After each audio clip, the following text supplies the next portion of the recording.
Love ಏಯ್ ವಿಕ್ಕಿಯಲ್ಲೇನು ಸಿಕ್ತು? ವಿಗ್ ಅಲ್ಲ, ಕೂದಲು ಉದುರಿರೋದು. ವಿಕ್ಕಿ ನಮ್ಮ ಹೊಸ ರೂಮ್ಮೇಟ್.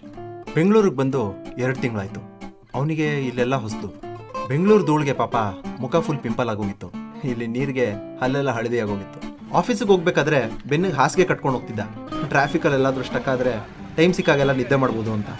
ಊರಲ್ಲಿ ದೊಡ್ಡ ದೊಡ್ಡ ಗ್ರೌಂಡಲ್ಲಿ ಆಡಿ ಅಭ್ಯಾಸ ಅವನಿಗೆ. ಬೆಂಗಳೂರಲ್ಲಿ ಆಟ ಆಡೋಕ್ಕೆ ಜಾಗನೇ ಇರ್ತಿರ್ಲಿಲ್ಲ. ಬೆಳಗ್ಗೆ 4 ಗಂಟೆ ಆಯಿತು, ಮಲ್ಗೋ ಸುಮ್ಮನೆ. ನಂಗೆ 2 ಅವರ್ ನಿದ್ದೆ ಸಾಕು, ಎಲ್ಲ ಮ್ಯಾನೇಜ್ ಮಾಡ್ಬಿಡ್ತೀನಿ. ಇಂದ ಕೆಲಸ ಕಳ್ಕೊಂಡ್ಬಿಡ್ತೀನಿ ಅಂತ ನಿದ್ದೆಗೆಟ್ಟು ಎಕ್ಸ್ಟ್ರಾ ಕೆಲಸ ಮಾಡ್ತಾ ಇದ್ದ. ಅಬ್ಬಾ, ಇವತ್ತು ಊಟಕ್ಕೇನೋ? ಏಕೆ, ಏನಾಯ್ತು?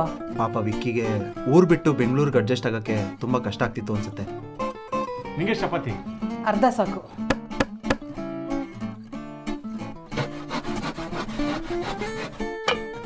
ಆದರೆ ಅವನು ಯಾವತ್ತೂ ಅದನ್ನು ತೋರಿಸ್ಕೊತಿರ್ಲಿಲ್ಲ. ನಗ್ನಗ್ತಾನೆ ಎಲ್ಲನೂ ಮ್ಯಾನೇಜ್ ಮಾಡ್ತಿದ್ದ. ಆದರೆ ಮಳೆಗಾಲ ಶುರು ಆಗ್ತಿದ್ದಂಗೆ ಇದೆಲ್ಲ ಬದಲಾಯಿತು.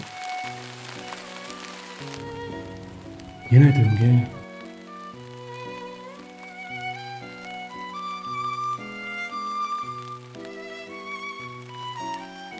ವಿಕ್ಕಿ, ನಿಂಗೋಸ್ಕರ ಏನೋ ತಂದಿದ್ದೀವಿ.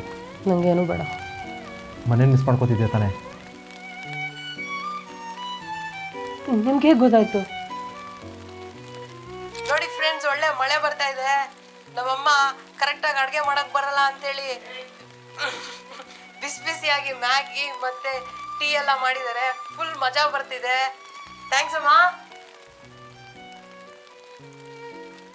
ಅಲ್ಲ, ಕಿಚನಲ್ಲಿ ಏನೂ ಇರಲಿಲ್ಲ, ಇಷ್ಟು ಬೇಗ ಹೇಗೆ? ಬಿಗ್ ಬಾಸ್ಕೆಟ್ನಿಂದ.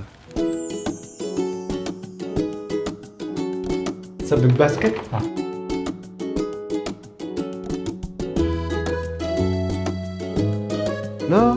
ನಮ್ಮ ಜೊತೆ ಶೇರ್ ಮಾಡಲ್ವಾ?